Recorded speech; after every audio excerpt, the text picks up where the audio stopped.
So now I'm going to take you through how to make a beat with the Launchkey and Ableton Live Lite, but first I'm going to talk about the Launchkey itself. There are 3 in control buttons here. The first top in control button applies to the 8 rotaries and allows you to control Live's devices with those. The second applies to the faders, where you can control volumes and mutes. And if you press the 9th button, it toggles to solos like so. And the bottom in control button, which applies to the pads. So with it lit, you can trigger clips and scenes, and with it unlit, you can play your drum rack. If you press and hold the top in control button and then select the first purple pad, you can control the devices of channels 1 to 8, then the pans of 1 to 8, send A, and send B. And rotaries 1 to 8 reflect channels 1 to 8 in Live. The track left and right buttons allow you to navigate in your session left and right. The scrub controls allow you to move up and down in scenes. And you have full transport control. This top round button triggers a row of clips that you have in your session, and the lower round button stops all clips playing. There are octave up and down buttons and pitch and mod wheels. So there's a quick overview of the Launchkey itself. Now what I'm going to do is load in some samples into a drum rack. But before I do that, I'm going to show you a quick way to create a shortcut to access your samples quickly. I click on Add Folder and I navigate to Music and Samples, and here's my Loop Masters Excite promo pack that we saved earlier on. So I've gone through this and I've taken one-shot samples of the kit and I've copied them into this drum samples folder by clicking on New Folder here. So I click on that folder and click on Open, and it creates a shortcut in Live so I can access these samples quickly. So now I'm going to go to Instruments, Drum Rack, and drag a drum rack onto a channel. And with the bottom in control button unlit, you can see the pads correlate to these slots here. So I'm going to go through my samples and click and drag them firstly onto slot C1. Just going to quickly get 4 samples loaded onto a kit and make a quick beat. And I'm going to maximize the drum rack window here by clicking on this icon and label these channels appropriately. So that's a kick. So I right click, select rename and name that kick. And this one's kick low.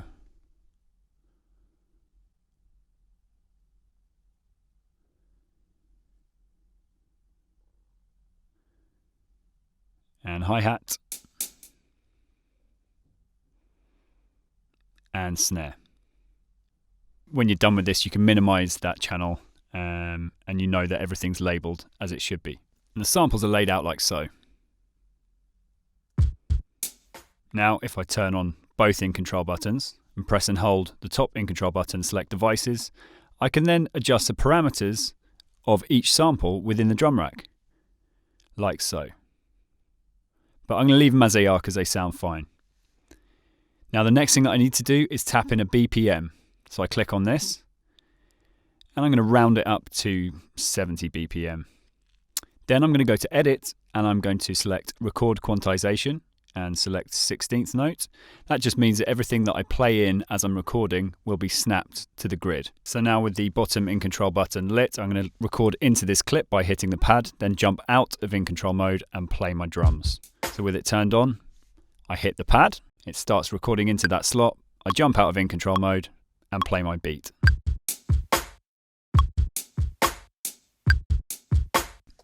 So that's a pretty straightforward beat, but I'm going to just adjust it a little bit.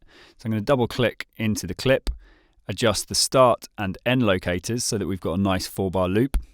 Then I'm going to highlight all the samples, drag the velocities up to the top to make everything uniform.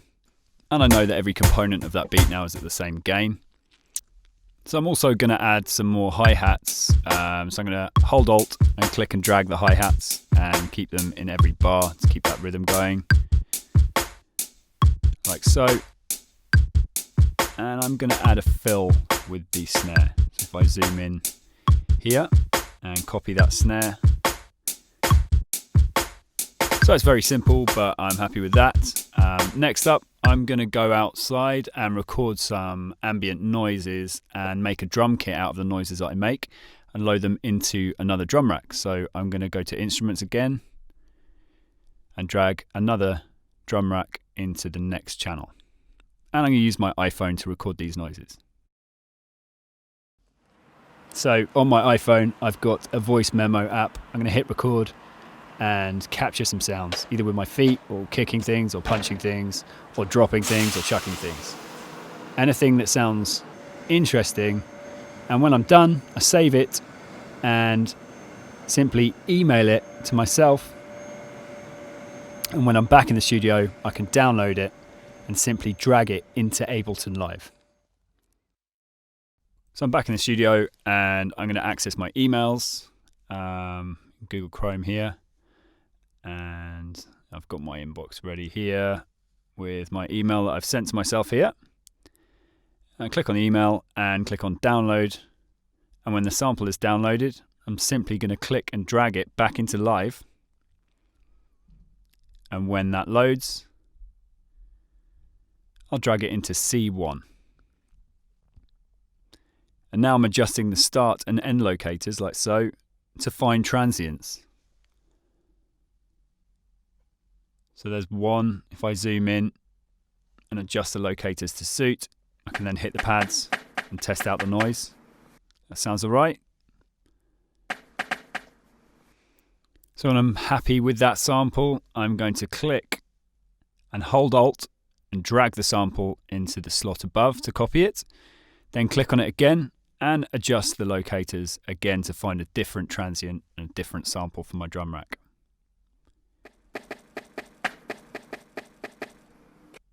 So this one sounds like a bit of a lower rim shot.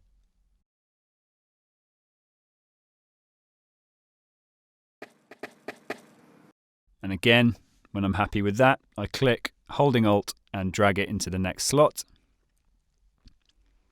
And find something that might resemble a hi-hat or a shaker.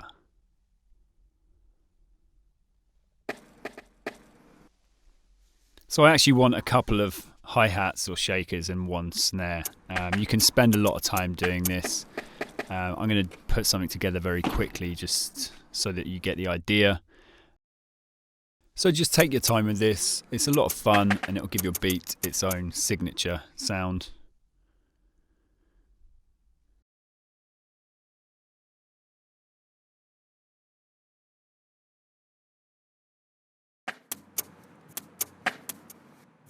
So when I'm happy, I'm going to play the track and play along to it to try and write a part.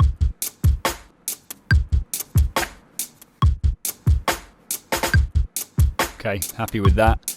Now I go back into in control mode, record into an empty slot, jump out of in control mode and record in my part.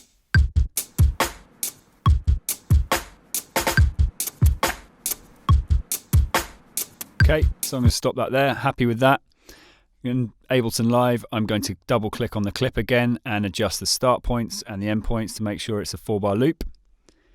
And everything has been recorded in and snapped into time because of my record quantization. So I highlight it and adjust the velocities together. So to enhance the atmosphere of the samples that were recorded outside, I'm going to add some reverb by pressing and holding the top in control button, then selecting Send A, which by default is a reverb in Ableton Live. I'm going to adjust it. That sounds good. And then I'm going to select Send B, which is delay. And that sounds great in contrast to the beat itself. So I'm happy with that. I'm going to stop that. And now I'm going to remove audio channels here because we don't need them. And I'm going to add a pad. So I'm going to click on Instruments, Instrument Rack, and Pad. Then select a pad from simply clicking on them to preview them.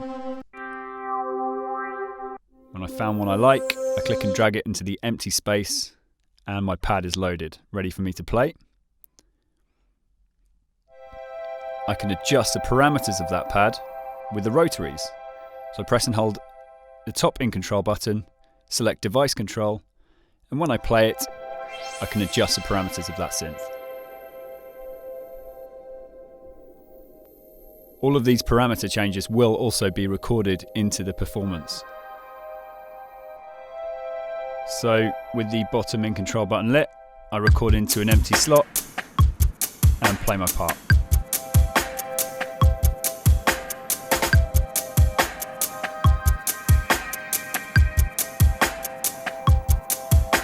And I'm adjusting the filter frequency throughout the performance. So now I'm going to open up the clip again, adjust the start and end points. I didn't really like this chord here, it's a bit keen, so I'm just going to move the end point to the first two chords and have that loop, because I think that's enough. And I'm going to add some reverb.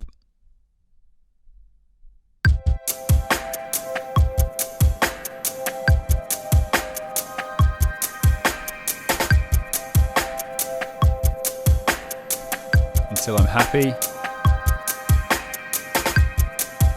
And maybe some delay. Just really go to town on the spaciousness of that pad. And I'm going to stop all clips by hitting this button.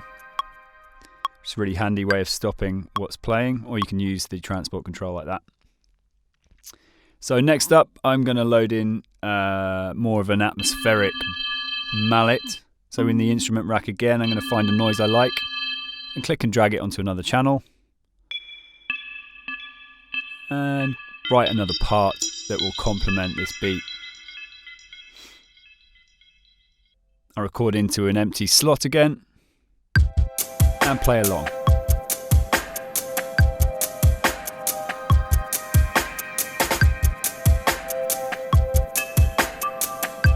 And I'm adjusting the brightness of this particular device as I'm playing, and this will all be recorded into the performance.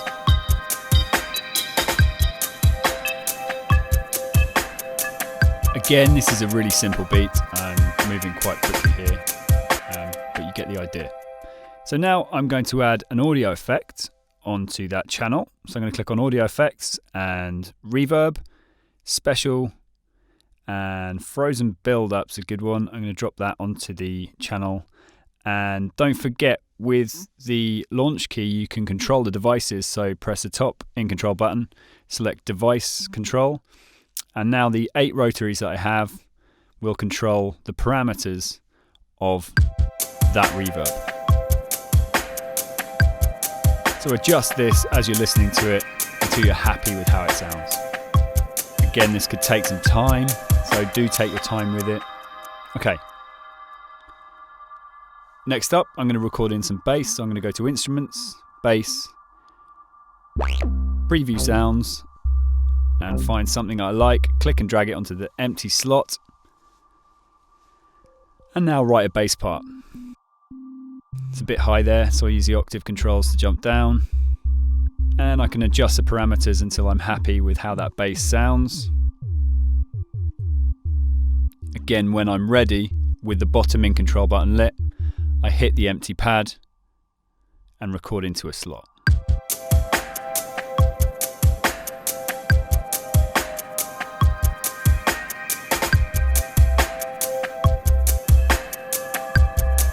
Something really simple.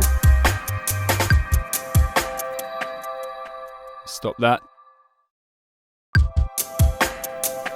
Double click the clip and adjust the start and end points to get a nice 4-bar loop. So now you'll see all these pads here are red to reflect the colours of the clips. Now that's not very exciting, so I'm going to go to each clip and show you how to differentiate between the different parts. So you right click and simply select a colour, and the colours are reflected in the new RGB Launchkey. Now this is a really handy way of keeping visual control of your session when you play live.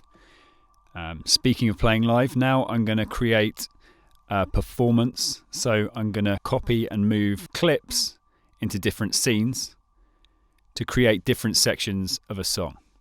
I'll just rename this channel Beats.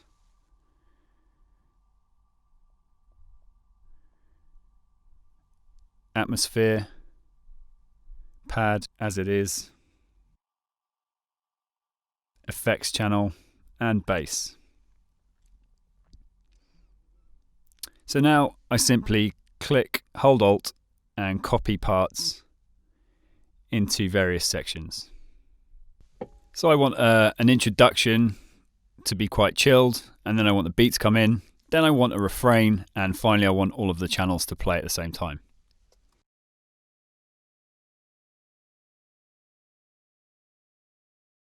And I use the scene up and down buttons to move between different sections. So now I can trigger clips by hitting the pads themselves and bringing sections in. Or I can use the scene launch buttons if I navigate to the next section and load all clips on that scene. So now you can see you can quickly make a song out of the beat that you've just made.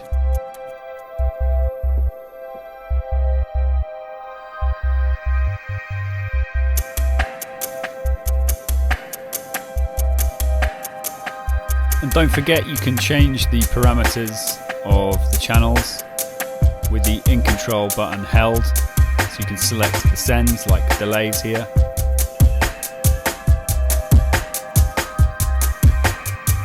And again, it makes your beat and your song that bit more interesting to listen to.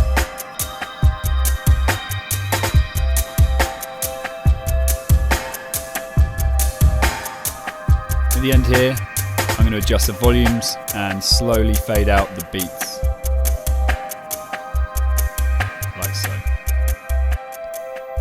So you get the idea. It's a nice simple beat. I hope you've taken something from it today. Thanks for watching.